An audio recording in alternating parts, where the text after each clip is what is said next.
Dig deep, Casey. Be a pansy. Seriously.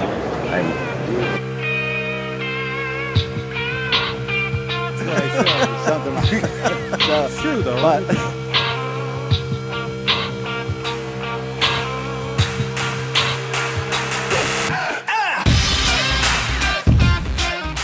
how was your night's rest? Amazing. They're going to say, did you see Julie McQueen? She was hammered. When she gets drunk, she looks like a dude. Like, it looks like it's Come on, unlocked. Aaron. You can figure it out. I'll come across Brent and smack the shit out of you after I stretch. We are very blessed today to have our special guest, Miss Julie McQueen. Say hi, Julie. Oh, hello. Yeah. That's probably better. Yeah, it's better. Did you say it was Viagra gave you a heart attack? It gave me a first heart attack when I was 21. All right. Whatever.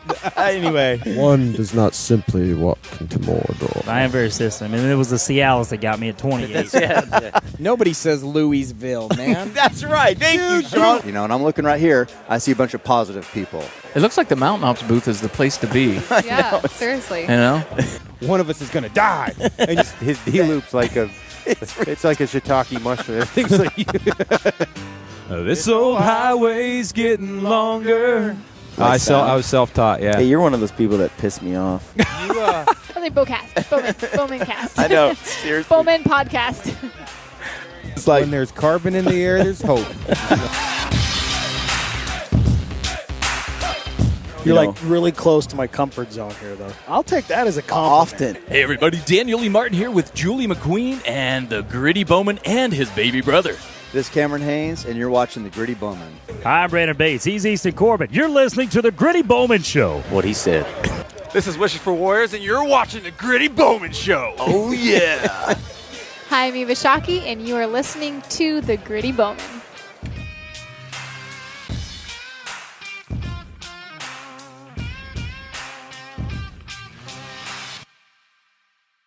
Hello, all right. You're listening to the Gritty Bowman, home of gritty bow hunting films, interviews, tall tales, and a wee bit of manly boasting. I'm South Cox, and you're listening to The Gritty Bowman. On this episode of Gritty Bowman, I am joined by Aron Snyder and Tim Gillingham. Tim is one of the most accomplished tournament archers in the world. With numerous wins at the national tournament level, he has won the IBO World Championship, ASA World Championship, NFAA 3D Championships, and the NFAA Pro Shooter of the Year Award. Reading from the Hamsky Archery website, it says, "Ever the perfectionist, with the attitude that there is always a better way to do things, Tim is a constant tinkerer, has come to be one of the foremost authorities in the archery world today. One of Tim's greatest attributes is his honesty, and he is the most accessible pro archer in the entire industry. Ask Tim his opinion about any archery-related topic, and you'd better be ready to handle the truth." And so, as you can imagine, he and Aron Snyder are quite the combination. Don't ask their opinions if you don't want their answers. In this podcast, Tim tells it like it is. He drops some serious knowledge, so try to keep up. If you like the show, please go to our website at grittybowman.com and subscribe to this podcast and tell your mates and pals about us. Do us a favour and please take a moment to leave us a rating or a review on iTunes or on our YouTube channel. Send your questions and podcast ideas to grittybowman@gmail.com. If you're listening to this on iTunes, you can see the video version of this podcast on our website at www.grittybowman.com. I'm not trying to get better. I'm just trying to last at this point. I'm one of the few archers, I guess, that I don't know. That I shoot 3D simply because that's where the money's at. But I really enjoy technical archery. I enjoy learning technical archery. I've learned more for hunting skills, shooting technical style archery than I have any other type of archery. Field archery, these European Pro Series I've been going to the last couple of years, that has taught me more for learning how to shoot in the steep and deep than anything I did. I shot my Dall sheep many years ago in Alaska, and the only reason I was able to make the shot was something I learned shooting or, studying target archery. Yeah. So, I just had printed this cut chart out of a book that I'd read, and and took it with me, and I had a 55-degree slope at 46 yards, and that's a brute of a shot. Yeah. Most people could not just guess it. You know, I shot that animal for 23 yards. I mean, that's a 50% cut. Most people couldn't do that. And then again, if I look back on it, I probably still had an error, but it was close enough that it didn't affect it, because I didn't hit him right where I was aiming. I hit just under the spine, which was probably better than where I was aiming. But and so that's kind of one of my endeavors now, is to try to really figure the technical side of that out and be able to someday translate it into a rangefinder that actually works. So let's talk about that. Cool. Well, so he is what is exactly your job title at Gold? I would just say he runs Gold Tip. I don't run Gold Tip. I mean, I'm a peon, really, honestly. A lot of people know me as Gold Tip. I'm kind of the face of Gold Tip out in the field. So my name is Tim Gillingham. I'm a professional archer, but I'm a bow hunter. I've been shooting archery for 35 years. Early on, I've always been a competitor. You know. Yeah. You know, I played basketball up. Of course, I'm 6'6". Everybody thinks I should play basketball, but I saw these legs; it just kept going. He can walk. But it's the only way I can keep up with Aaron. He's an animal.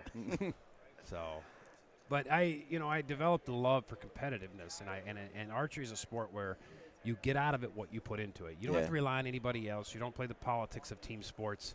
Yep. You get out of it what you put into it, and it did wonders for me growing up, for my self-esteem, and I've always, I lived in Alaska for 8 years, grew up in Wyoming. So I mean, originally I did it. I love bow hunting. I love the challenge of it. I hated going out and just shooting at animals running by me with a rifle. I mean, it was just stupid to me. It's not anything to do with what I really wanted out of hunting. So, but the combination of the two, led me down a lot of paths. Yep. I originally, was just trying to travel and, work a job and shoot, and it just always cut into the shooting part of it. Yeah. And what my first love was. And so finally, I had moved to Salt Lake in '97 and was working on the railroad and just wasn't able to travel because we were just working too much, Working on the railroad? Yeah. Really? So they still had a railroad? I mean, my brother was a supervisor, so I wanted to get out of Alaska, and so he helped me get a job. And nice. I'm actually on my Dall sheep hunt, and he calls me, and he's like, dude, you need to get down here for a job. I'm like, what? Sun shines. And I got back from that trip, and I had 3 days left of the season, and went up and got it done. But so it was, 3 days before I left Alaska, I shot my one and only Dall sheep. So, but it's, so I went to work for Gold Tip, and it's the least amount of money I made, but I was happy, and they incentivized me to move up by, selling more product. And I've been an integral part at Gold Tip of designing the product line and basically being able to design what I wanted to shoot, what I knew the archery public would shoot. And I've always been a very analytical person in terms of equipment. I listen to what people say, but I don't always believe it. I always want to prove things to myself. Yeah. And so I'm definitely not a guy that just takes things hook, line, and sinker, at least not in everything. Yeah. So, I mean, and even, companies like I'm involved with Hamsky Archery, I was able to take things that I had problems with, and we developed an arrow rest that was just phenomenal. And so now it's what I consider the perfect arrow rest. I want to move on to other things. There's things that I still want to fix with, with Gold Tip and some of my bow sponsors and, things like that. So they don't always take it to the seriousness that I do. They always have to draw a happy medium somewhere, but they need guys like me to push them. Yeah. Aaron, if I need something, I called him, not too long ago about, I don't want to waste my time. I don't want to go try to find out what the best product is. I call Aaron. He spends 120 days on the mountain. I mean, he knows what the best gator is. He knows what the best rain gear is. He knows. How did you two meet? Well, I first met in person at Phil's, actually, at a seminar that we both did. Met in person, but you and I had known each other for a couple years before that. Yeah. I don't know how we met exactly. I it was through Hamsky, Andrew. Oh, okay. Andrew introduced us. And then we went hunting together. And then we went walking together. We went walking, yeah. It was a lot of walking. Yeah. Like 12 days of walking. And it was horrible because that was like, I took them to where we went this last year. You can see how it worked out. Yeah. We shot 2 elk immediately. I took these guys. I'm like, it's going to be great. We're going to kill it. It was a bad year. I come real close to killing one on that trip, but it was like one day we heard elk bugle. And I know how elk bugling is. Yeah. You know, elk hunting in timber, man, is rough if they're not bugling. Yeah. You can't find them. It's you know? tough. Yeah. Well, and where remember when you and I we ran up the hill? That's where I shot my elk. Was not past that. That place was full of elk. But when he and I went, it was full of elk sign. Yeah, it was bad. Well, we figured out where they went this year. But so Tim, just because, so people, you've won what 2, 3, 4 world champion, IBO world champion. Well, I mean, to be honest with you, I'm a little embarrassed by the way archery is, and maybe I'm just too over analytical on myself. But yeah, I've won 3 world championships. I won a variety of, basically one venue in just about every venue in archery, whether it's field archery, indoor, 3D archery, which is really, honestly, when you get to a pro level, it becomes more of a yardage judging contest. You still have to have the technical skill involved, but everybody's a pretty good shot at that point. It's really just guessing. The difference is who can guess the distance. You can change your position, a little bit by shooting, but it's only 50 yards. So you should be able to hit a 1-inch dot. Yeah, of course. Well, I think that the one thing with Tim, and I'm not into the 3D scene, I hunt too much. The one thing with Tim you'll find is you're probably I consider one of the best all-around shots. Like even compared to probably Levi, in some ways you're a better shot, just yardage. Levi is insane at judging yardage, from what I understand. Levi has a lot of the technical skills, and I like Levi. He's a great guy, man. I mean, I even kicked him over my cut information for his Dall sheep hunt, and he used it, Yeah. He ended up shooting his Dall sheep at almost exactly one of the examples that I had on my cut chart, which was about 75 yards at a 40-degree slope, and cut 5 yards off what the rangefinder cut it. That's tough to do. I mean, until you've actually gone out and actually done it. So Phil learned the hard way. Dude, we did a whole podcast on Phil's hunt, and that was an eye-opener. It was an eye-opener for you, too, right? I mean, the difference is Levi trusts me and Phil doesn't. He trusts you now. Yeah. I even gave he take your chart? I gave it to Aaron, too, Yeah. Well, and he was the guide. Yeah, I was here, though, and Phil was over here, and he's shooting, Copenhagen lids right over the top of the sheep's back. I'm like, that's not good. And one of the reasons I practice a lot is I don't get a lot of time to hunt, okay?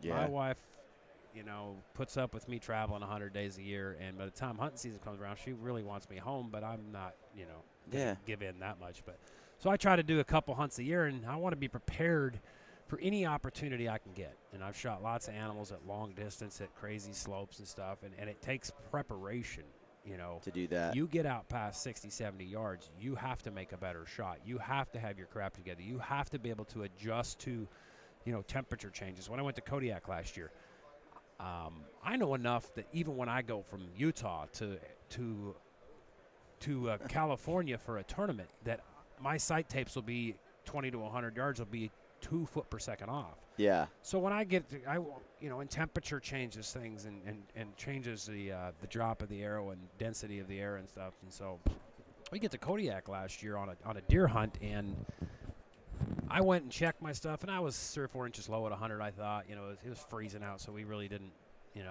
get too crazy about it. So we get down there on the hunt, and the first day I missed a deer. And after the second day, I killed a deer the second day, but looking back on it, I probably shot it for the rangefinder cut, which adjusted for the actual where the bow was being off. So it was just kind of lucky. That makes sense. Not at all. Yeah. Well, I'll give you an idea. The rangefinder, when downhill shot, does not cut the yardage enough. Right. Okay. So I ranged this deer, and I was hitting low. So in a sense, I hit high because the rangefinder didn't cut it enough, but my bow was hitting low, so the two compensated for each other. So before we went out the next day, why was your bow hitting low? Air density. We're camped right on the beach. So people need to understand that when you go to places like this, you can't just assume your stuff's on.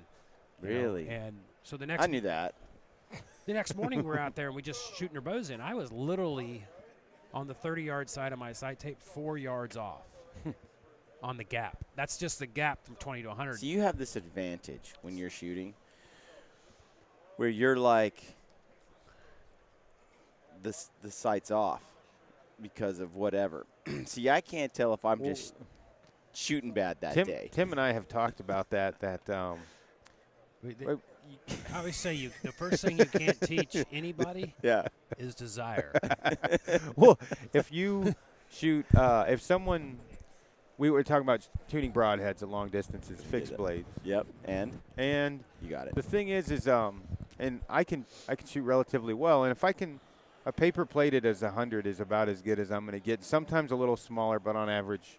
Yeah. So I can say if I'm shooting a fixed blade broadhead, I haven't have a decent idea how much the actual fixed blade is dropping compared to my field tips. Yeah. Where a lot of guys I've gotten into arguments with, they're like, my fixed blades tune great with my field points.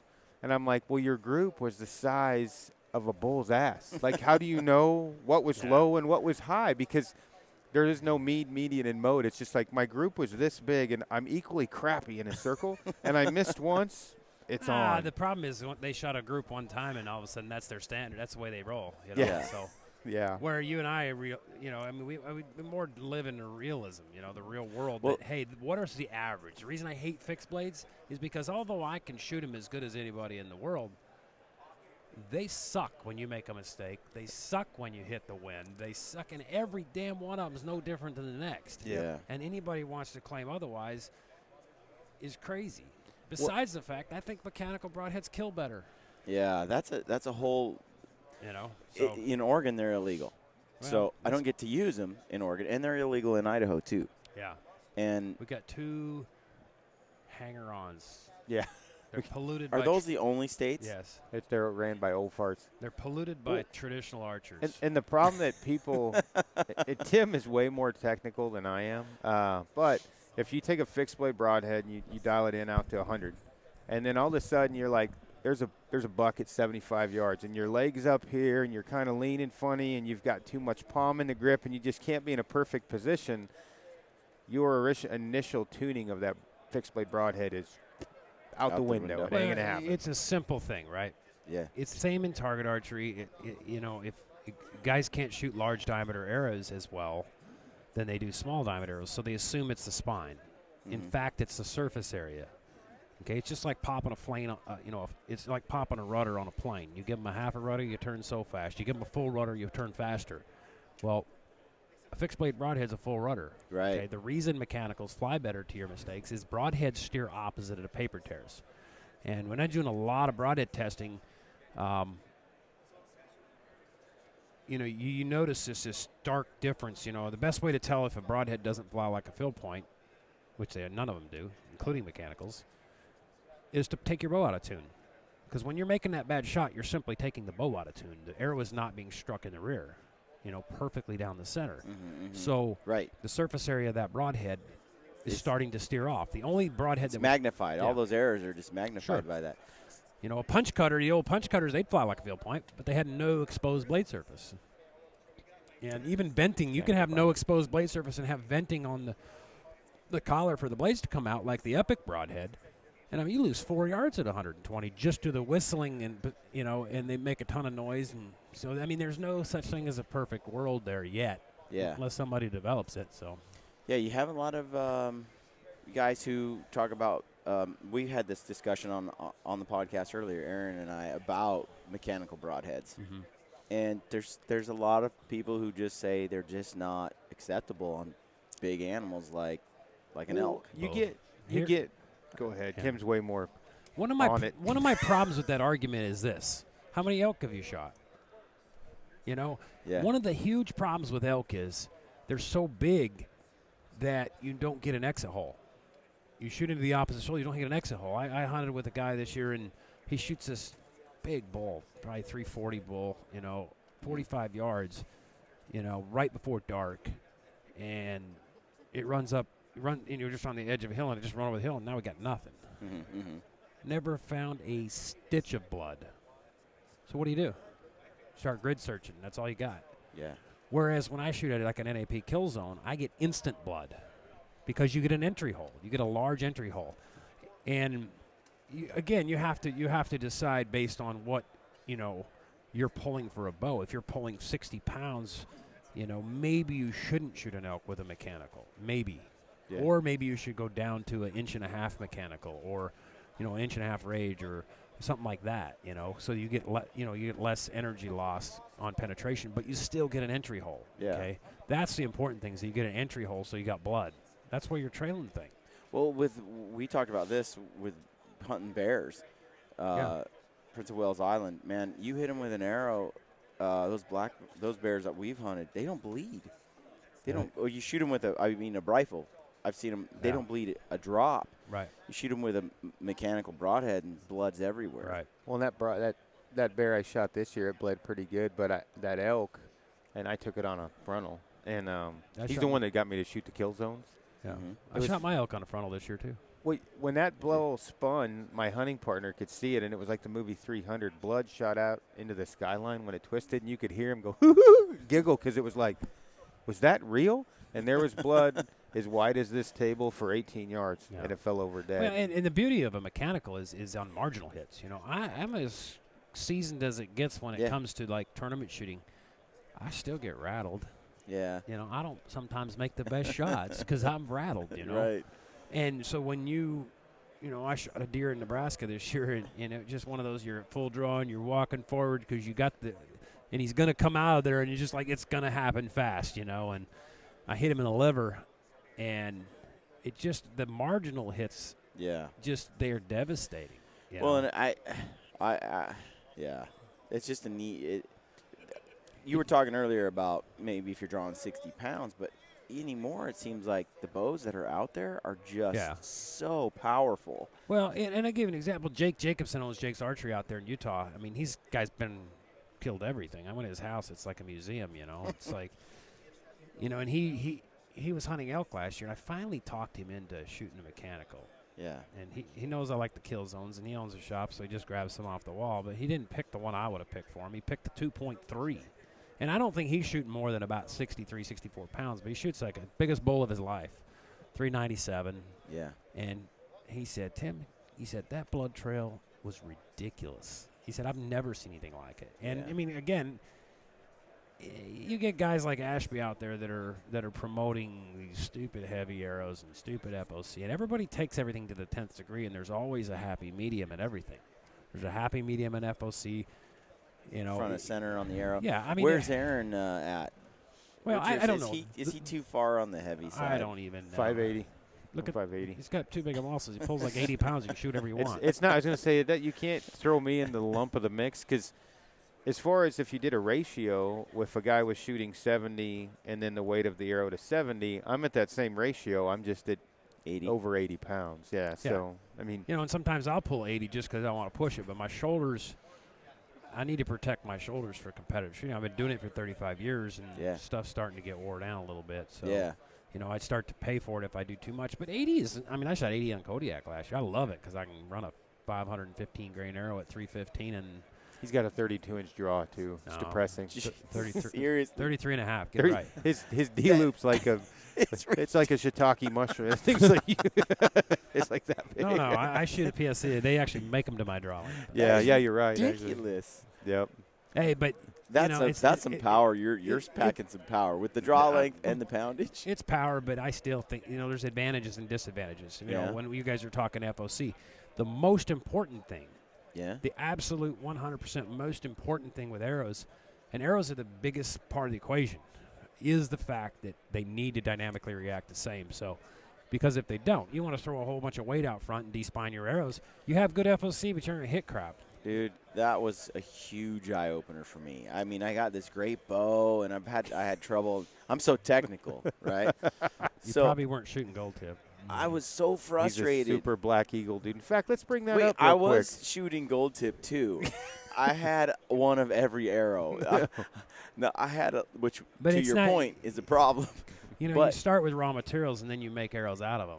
Yeah. I mean, what I liked about my gold tips was they didn't break, and I missed a lot. So I would go through other.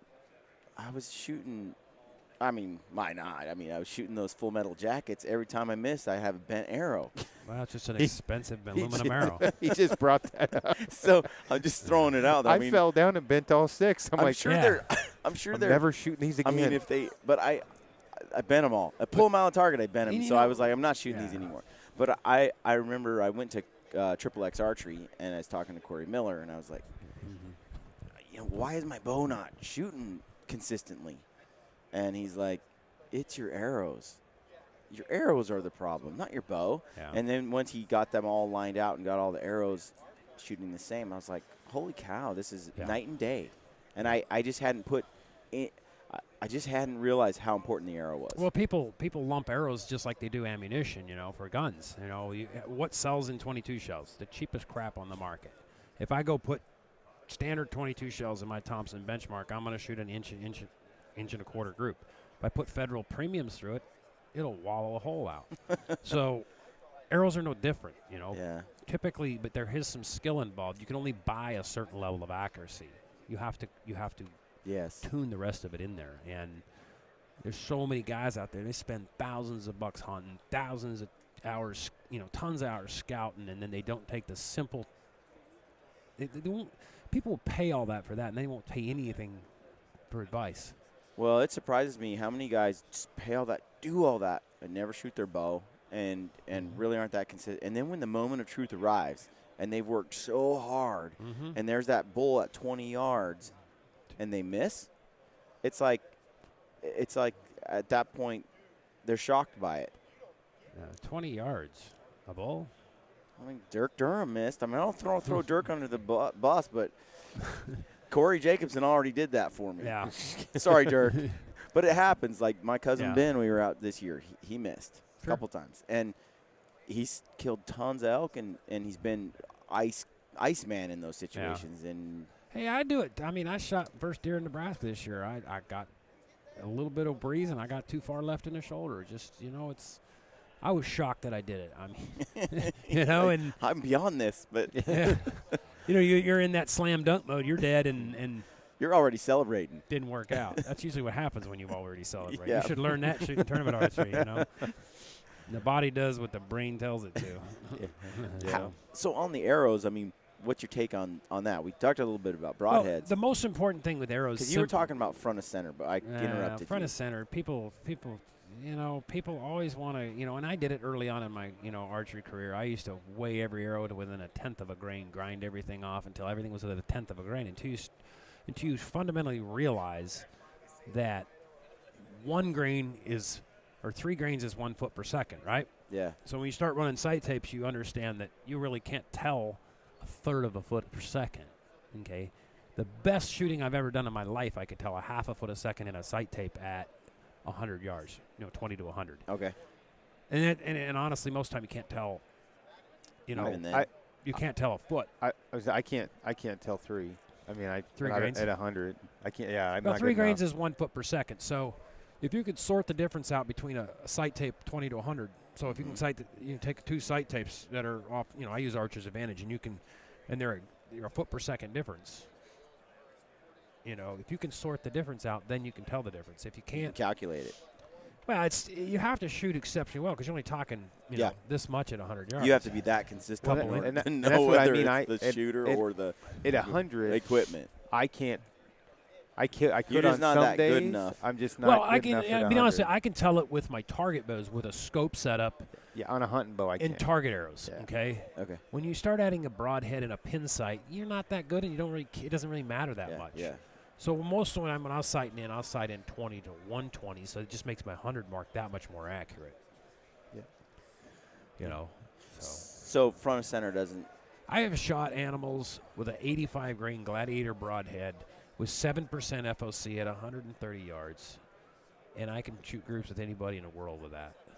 And I shoot a lot of weight up front. Yep. I don't even know. I don't ever measure my FOC. I just do it more for the hitting power and momentum. And if I'm shooting a spine of an arrow that allows me to shoot heavier weight up front, and I still get 280, I'm not.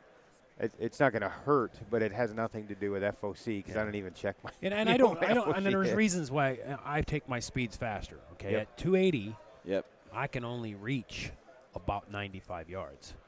And when you talk penetration, I try to steer guys away from what they think helps them with penetration. because the number one thing for penetration is shot placement. Speed helps shot placement. In a hunting scenario, speed helps to a certain degree. Yeah. Weight is your biggest key in the wind. So speed, broadhead design, and arrow flight are the three most critical components of penetration. If your arrow's flying like crap when it hits, you're losing a lot of the energy. It's just a heavier. It's like a heavier rock. Yeah. In fact, when we set up a 115-yard shot up at Bowcast at the Bird one time, and pulling the arrows out of that freaking target was a mother.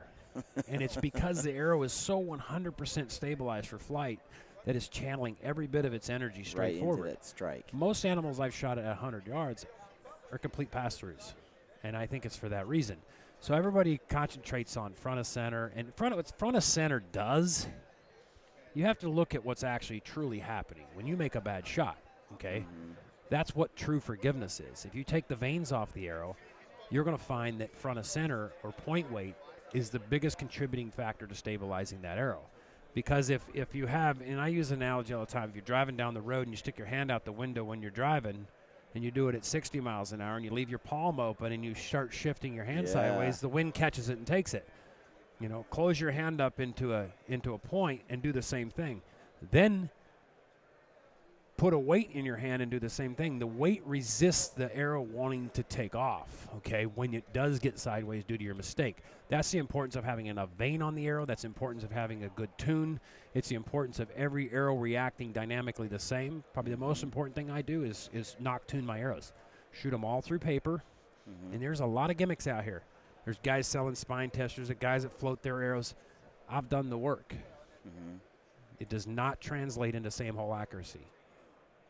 What translates into same hole accuracy is what I call a dynamic spine test. That's shooting the arrows through paper on the exact poundage and everything that you're shooting off the rest you're shooting, rotating nocks until they dynamically react the same, because there is one given. The broadhead will always react opposite of a paper tear.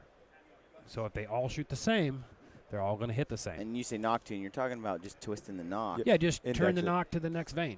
I run 4-fletch on almost all my setups. I did switch over to 3-fletch this year, just due to keeping the noise down. That's the part I didn't know anything about. Call me late to the game, but Corey's like, I'm like, damn, I'm so frustrated. He shoots it, and one goes here, and one goes here, and one goes there. And then he pulls the arrows out, twists it, then 2 are grouped, and then he twists another one, 3 are grouped.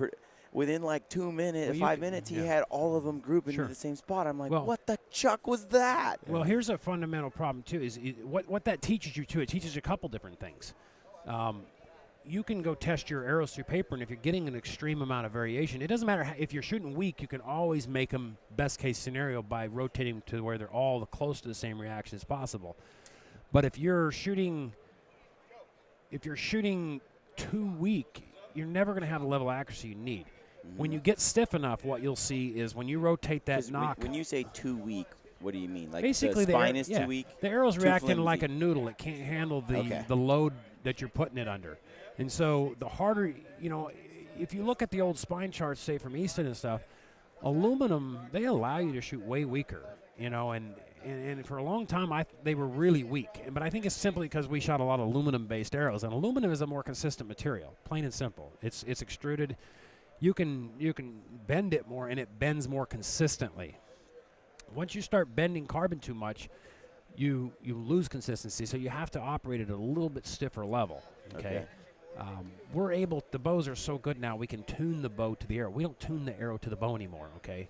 If you're doing that, you're doing it wrong, okay? Yeah, okay. So when you say that when you're shooting too weak, what were you going to say about that? It translates into a variety of paper tears, okay? When you get stiff enough, you should be able to rotate that knock around all 3 vane positions as long as you got a good straight arrow, and you should just be getting varying degrees of a bullet hole. If you're not getting that, move up in stiffness. And what does rotating the knock do? It's basically, the shaft is not perfect all the way around. It's a bunch of carbon fiber glued together, right? Yeah. It has a seam in it. But there is a sweet spot where dynamically it all reacts the same. When you rotate a broadhead or you take a field point and there's a sweet spot on your broadhead alignment to your insert is critical. That's another component, super important component of accuracy. I see so many guys just screw a broadhead on. Yeah, and go. I'm so anal, I take a Pine Ridge arrow spinner with me to camp. because you cannot get the level of accuracy if your broadheads don't spin perfectly straight. It's impossible. And I challenge people. A guy comes up to me yesterday, and he's like, dude, you see this broadhead? He's got a new broadhead. It's sweet. And I have one question for him. How you going to practice with it? Do they have a practice point? Can you pin the blade shut? How are you going to practice with it? That's, to me, the most important factor. Right. You know, because there's a lot of good broadheads, you know, and you can kill deer with anything. Just some things make the job easier. And that's one of the reasons I like the Kill Zone is I originally bought it because it had a practice point that came with it. It looked the most like the broadhead, and I thought, well, maybe it'll fly like it. Well, guess what? It didn't. It didn't create as much drag effect as the actual broadhead in hunt mode. So if you're not checking your stuff against it, and you're just trusting that it hits with a field point. I see it on TV all the time. These guys are out practicing with their field points, and they just screw a broadhead on and go hunting. It's like, Yeah. I mean, these are the guys that are teaching guys like you how to hunt, you know, that you're listening to them more than you know. Yep, you're watching that stuff. The guys in target archery, and this is why I believe a lot of this industry is driven by the guys in target archery, because most of the time they're good hunters too. Yeah. You know, I have tons of guys on my staff. They kill monsters every year. And I asked Corey, I'm like, how come I've never heard of knock tuning? I mean, I've got the magazines. I follow stuff. How come it never really came up? Where do you think all the long-range rifle techniques and stuff came from? They didn't come from Joe Schmo out shooting, you know. They came from snipers. They came from competitive rifle shooters.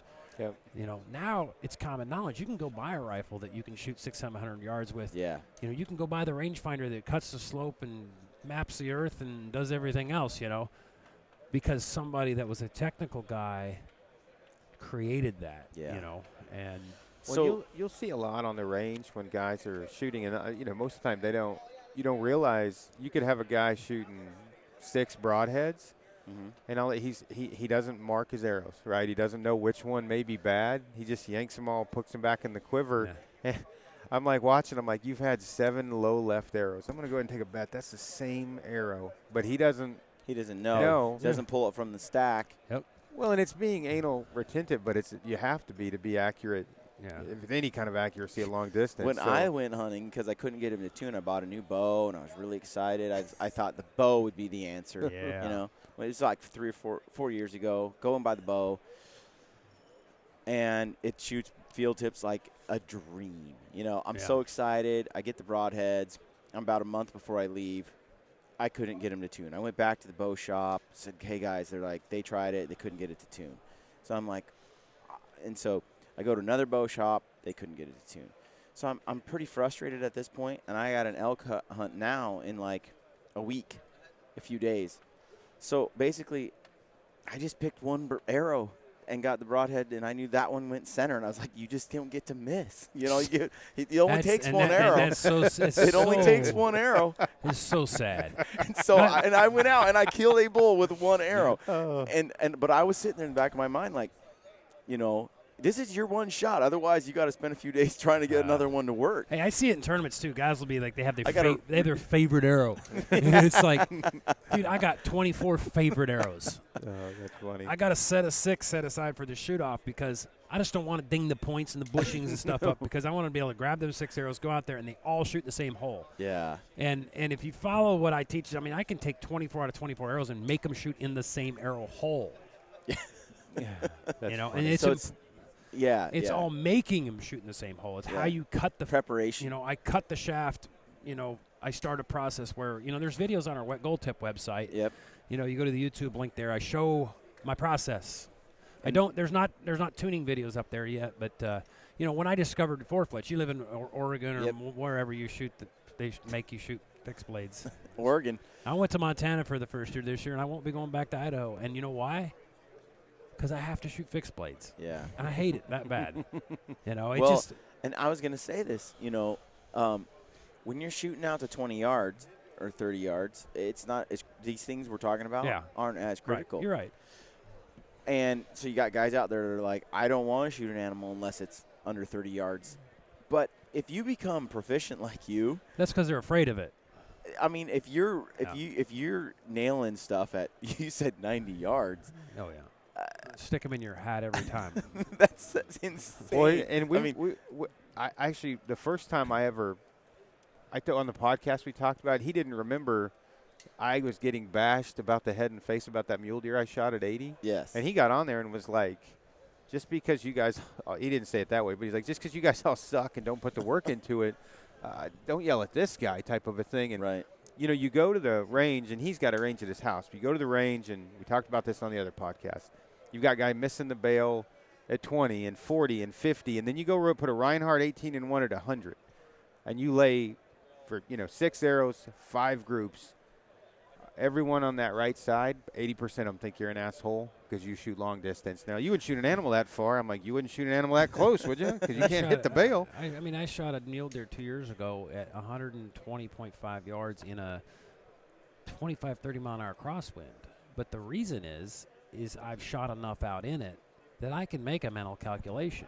You know, I know, and I'm shooting a kill zone that I know if I hit it anywhere in the rib cage, it's done. You know, so all I got to do is play to the odds. And I was down at PSC last year before I went out on my coos deer hunt, and the wind's blowing 15, 20 mile an hour sideways, and I'm out there shooting at 120, and I'm not missing. Yeah. I mean, I may be spreading my group a little bit, but what I'm learning is when I feel this kind of wind, what can I expect? That's what I'm learning. You're never going to learn how to shoot in the wind if you don't go out and shoot in the wind. There's target guys that just I call them fair weather archers. Yeah. They have no game when it comes to wind. The real world, the real life, real outdoors situation. And that's what I revel in. So how do you feel about the guys that say, but what you're doing isn't bow hunting? Bull crap. 100 yards is still very, very difficult. The places I hunt anyway, I don't hunt in the zoo, okay? Yeah. The places I had a 190-inch mule deer inside of 80 yards this year, and he knew I was there the whole freaking time.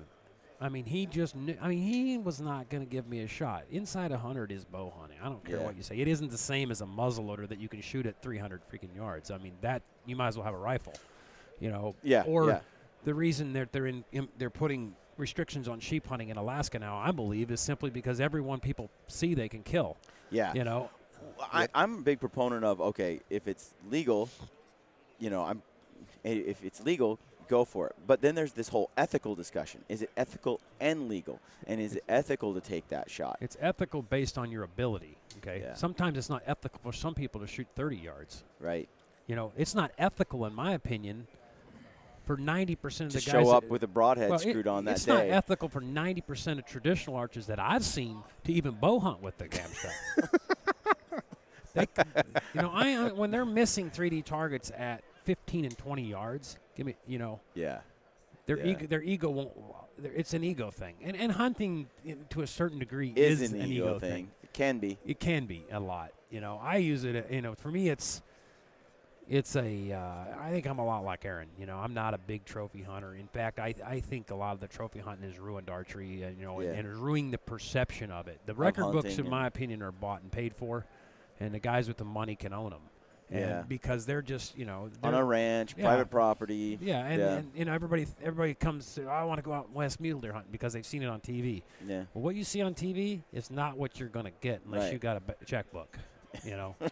Like, boils down to Benjamins, right? I said on the last call, they were talking about Tiburon Island, and somebody sent me an email like, don't you wish you were a good enough hunter to shoot a sheep like that? Hate me, well. And shoot your own sheep. It's and it's $100,000 for the Tiburon tag, and I'm like, it's like, well, boil it. My daughter could have shot every sheep we were on at 14 with no training with a gun. Yeah, I'm like, I mean, we that many of them, they're just not. It's not that big of a degree of difficulty, but it's the big trophy hunting thing, and it's $100,000 for that tag. Yeah, I mean, the best animals that I've taken, the best memories.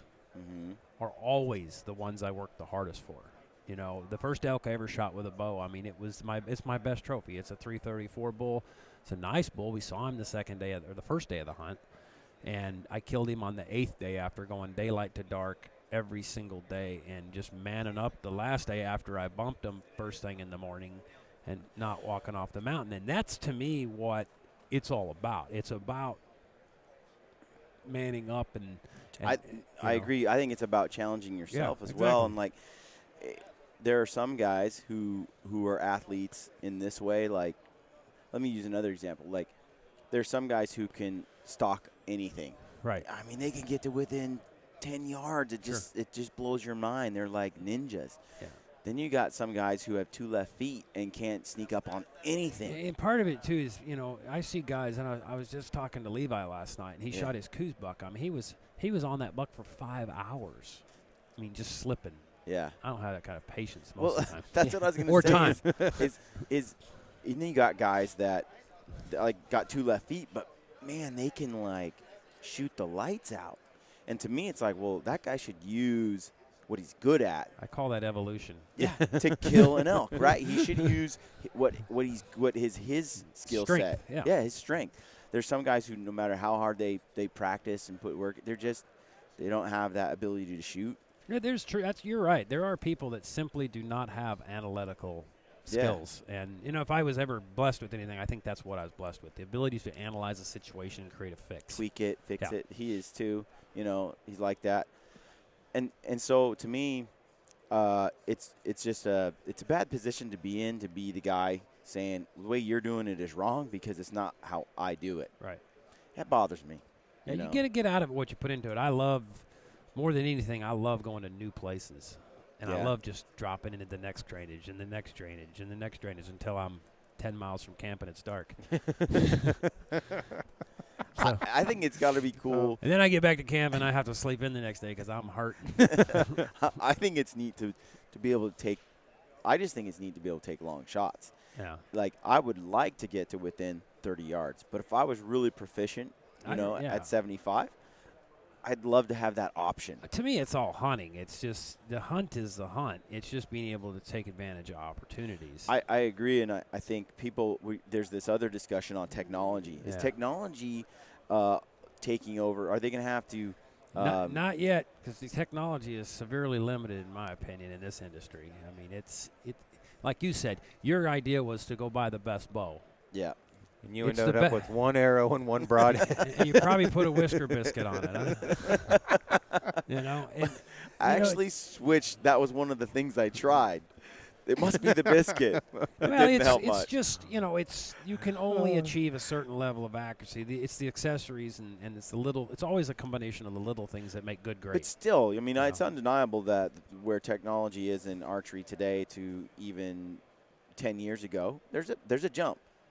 You can shoot further. You can shoot better. The main jump is honestly rangefinders. Rangefinders has allowed, for me, the biggest improvement in longer range action.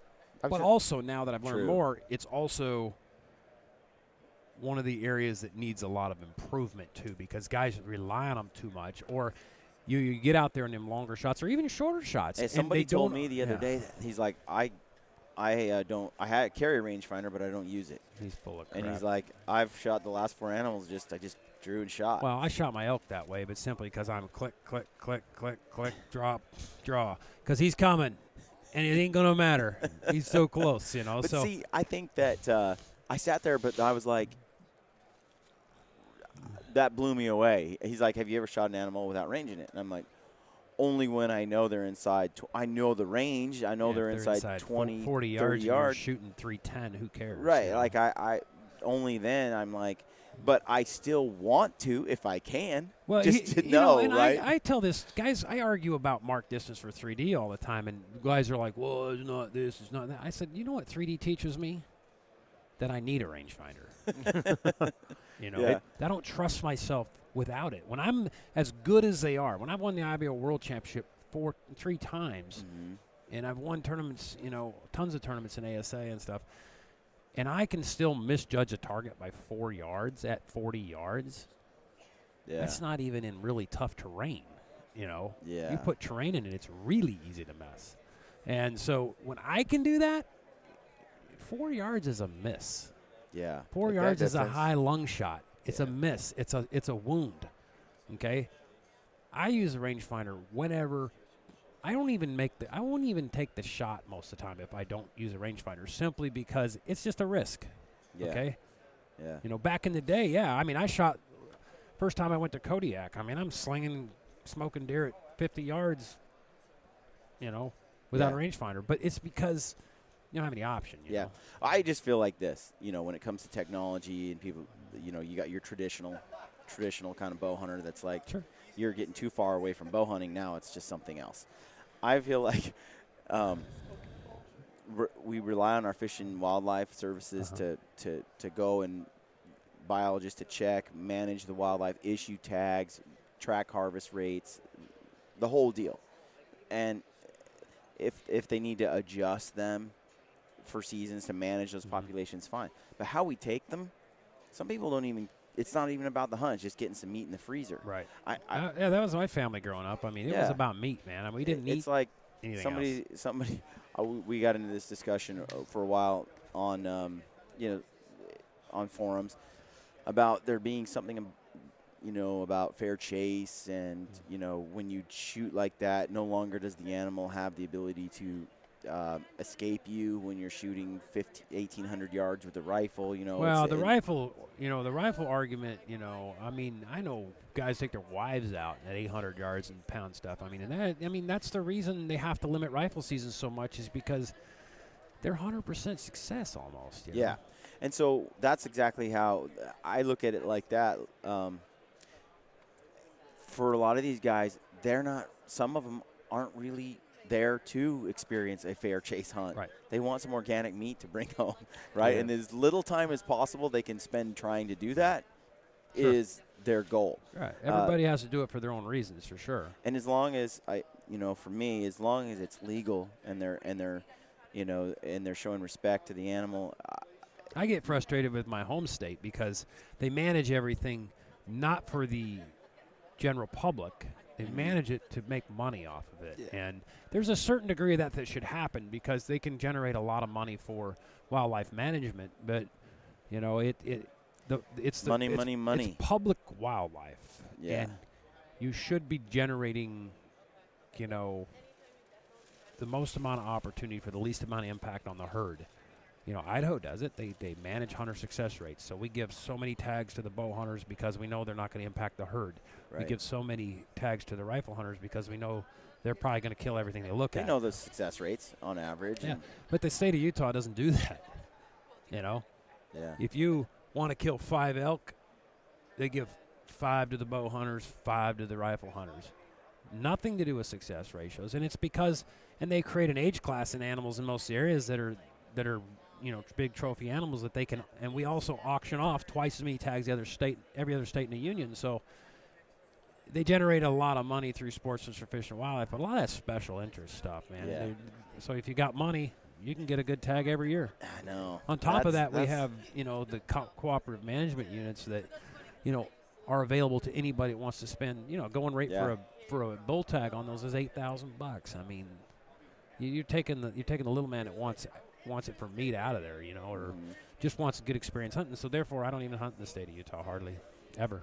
Yeah, I gotta admit I like the way Idaho's doing it. Corey Jacobson was talking about how they're trying to change some of that, and it burns them up. Yeah, I don't know that they can. They don't have enough demand in the state of Idaho. You can get it. I've been hunting up there for years too. I actually run into Corey up hunting one year. Yeah.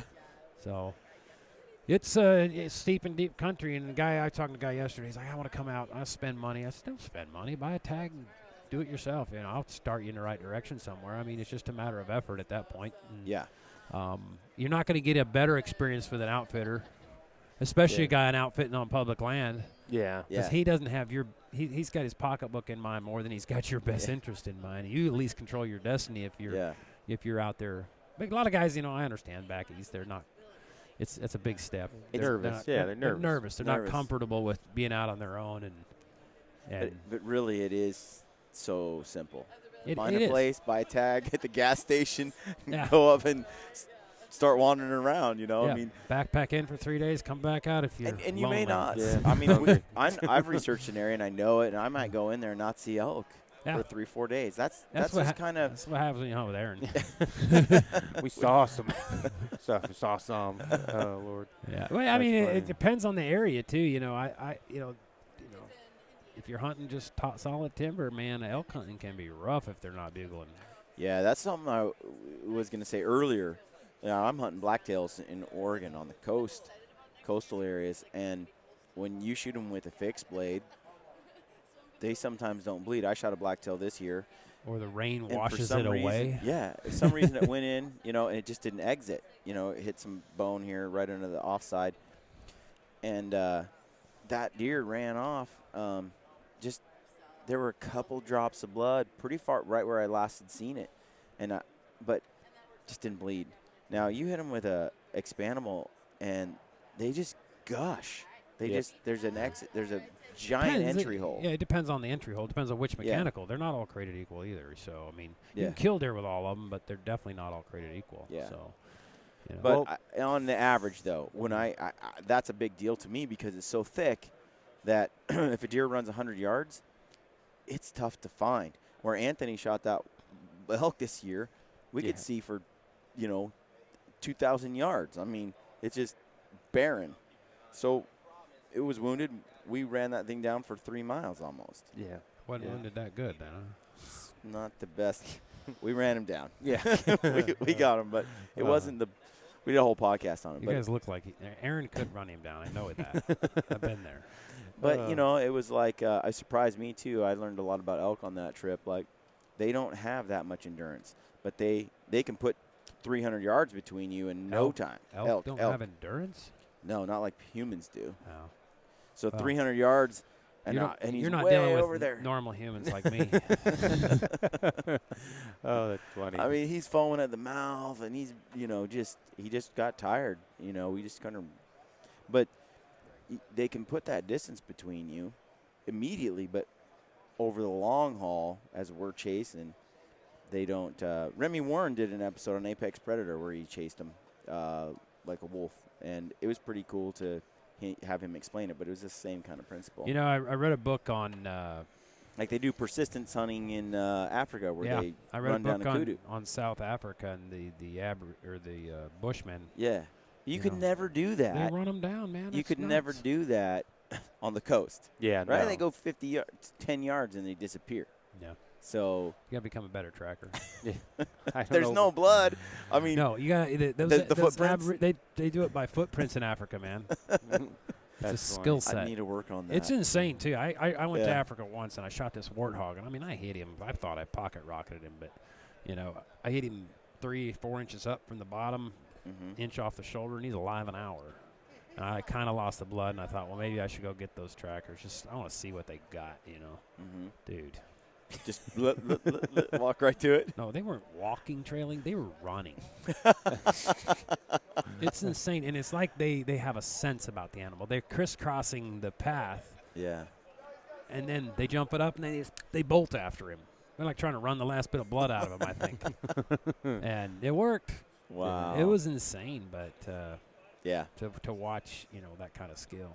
That's cool. Well, we should wrap this up because I really need to pee. Yeah, I do too. Yeah, pee break time. We're a bunch of old suckers, man. Yeah, it happens more often. Yeah, well, dude, it was a pleasure meeting you. Hey, Thank you for coming on. Not a problem. And chatting with us. Not a problem. I learned a lot. It's nice to have someone, just share their thoughts from a logical, intellectual point of view. Sure. One of the things we didn't talk about really was rangefinders and how they don't actually calculate. Well, rangefinder, I'll just go real quick onto that subject. Rangefinders cut cosine, okay? Cosine would only work if you had a perfect ballistic curve that matched cosine. Cosine mean? Cosine is basically, if you draw a triangle, it's the it's, I don't know what you call it. See, the mathematical equation for the it's a straight line straight line calculation. Straight line distance. I'm a practical application engineer. I don't know terminology. So, it doesn't necessarily work. Uses a formula that it works if up to a degree. Like when I go out and shoot my cut charts in for these European Pro Series, at one point in my cut chart, it will be on. Perfect. And then at only other one points, point. It won't. Yeah. So you have to go out, and the best thing I can tell a person to do is simply just go out. If you're going to do some really extreme bow hunting, is go out and find yourself a slope. Yep. That's 20 degrees on average, and shoot it at 20, 40, 60, 80, and then go find another slope that's 40 degrees. Shoot 20, 40, 60, 80. Go find a 25, and then create yourself kind of a little adjustment chart from your rangefinder. And because it's a less of a percentage at 80 as it is at 30. So that's what Phil used. Yep. After the second time. Well, I'm getting this is my third year into it, so I'm really getting it down to a science. Are you going to be able to create a rangefinder that does this properly? I was actually talking to one of the Bushnell guys this morning. Yeah. Again, one of the problems you have is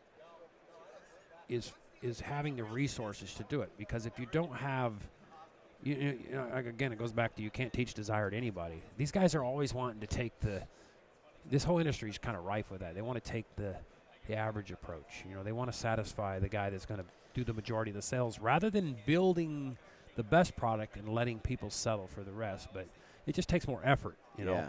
Well, and they're probably questioning, what market is there for this? That's exactly. You got whitetail guys that are just not shooting those angles, and they dwarf the Western hunters in numbers. There is absolutely no doubt, but there's a piece of pie though for those niche people that do want it. When I can prove to you that if you're shooting 320 foot a second and you run a cosine cut 30 foot up in a tree that you're going to be 2.5 inches off, would you listen? Probably, if you can teach them. Yeah, but the problem is it takes education. Yeah, and people give up on people. They just and I read a book a few years ago, 2 years ago, that Steve Jobs wrote about the iPhone and about his. And the guy was a man. A lot of people didn't like him, but it's passion. I miss him. It was the passion, right? Yeah. And he's kind of a tree hugger, but if you look at the reason he made a great product is because he was passionate about it. Okay. Yeah. He was extremely, everything about it had to be perfect. And he always, basically said, people don't know what they want until I teach them what they want. Yeah. And there's a lot of truth to that. That's a totally different approach to people told me they want this, so this is what I'm going to make. You think you want a fixed blade broadhead until I teach you. Yeah. I was hunting with a guy last year that was just, adamantly against mechanicals. Until I stood there for 2 hours with him with mechanicals, shooting and kicking his ass, and then all of a sudden he was a little more open. And then I put 3 of them on his arrows, and then all of a sudden his group's tightened up, and he's like, damn. Yeah. The problem is they'll shoot 1 or 2 groups, and then they think they got it figured out. And you got to look at the average, man. Yeah. I don't think there's anybody questioning that they fly better.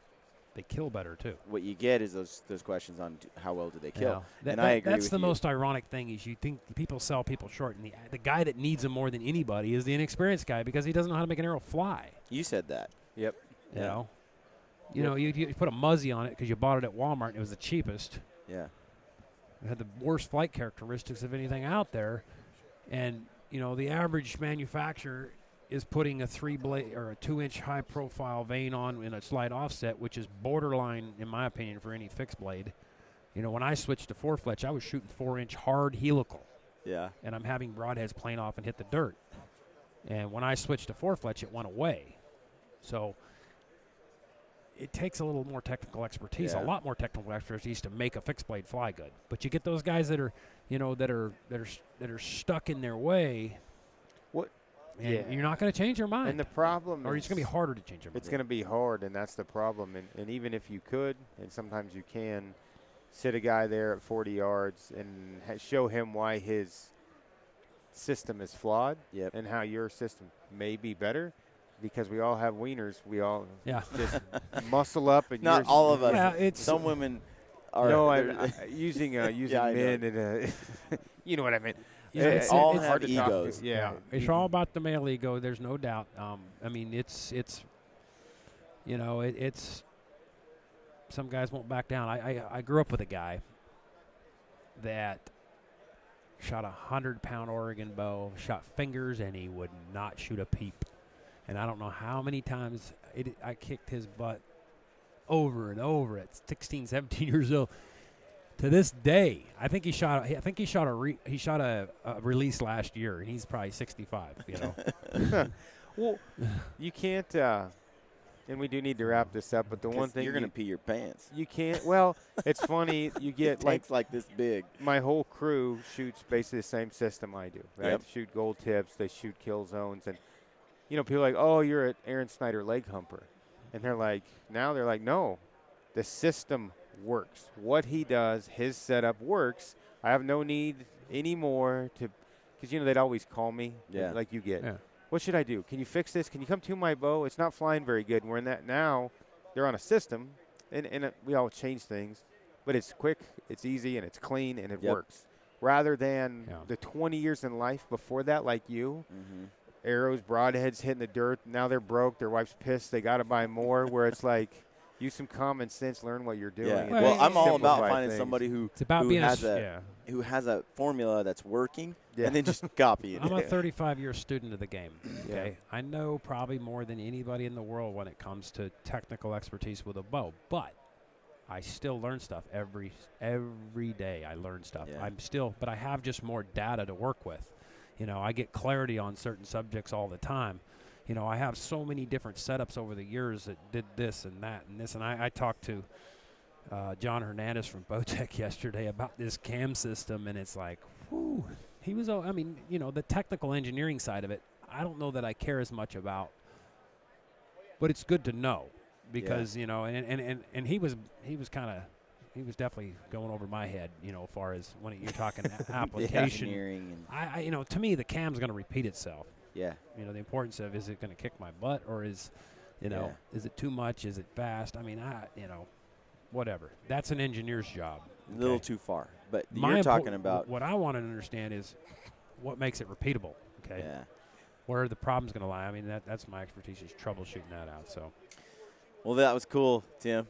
Thanks for coming on. And then engineers need checked by a practical application expert every now and then too. So because they can build stuff looks good on paper, but when you have the human element in it, there's other factors that need to be considered. So yeah, for sure. Well, cool. All right, I'm gonna go to the bathroom. All right, man. Thanks, Tim. All right.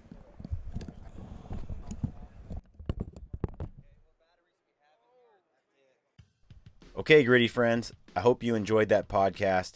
If you did, please take a moment to leave us a review on iTunes, Podbean, or Stitcher. We love reading your reviews.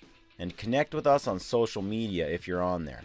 Look us up on Facebook and Instagram, and take a moment to subscribe to our YouTube channel so you can receive notifications when we upload new videos. We've got a sweet deal with Mountain Ops. You get 20% off on all Mountain Ops supplements, combo packs, and apparel when you type in the word gritty at checkout. If you're a hardcore elk hunter, or you want to be, go to the Elk 101 website online and check them out.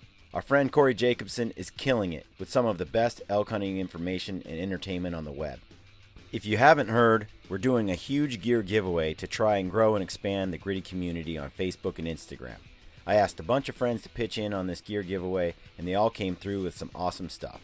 Our friends at Kifaru, Rockslide, First Light, Phelps Game Calls, One Shot Gear, Mountain Ops, XXX Archery, Blacktail Outdoors, and Is It September Yet are pitching in some sweet gear for the giveaway.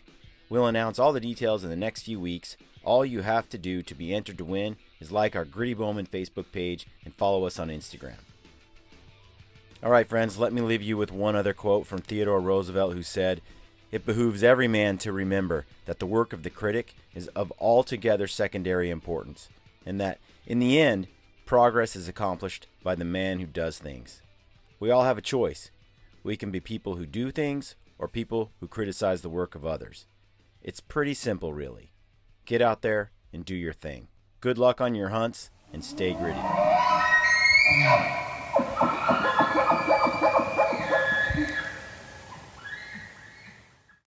This is Ty Stubblefield, and you're listening to the Gritty Bowman. Gritty Bowman.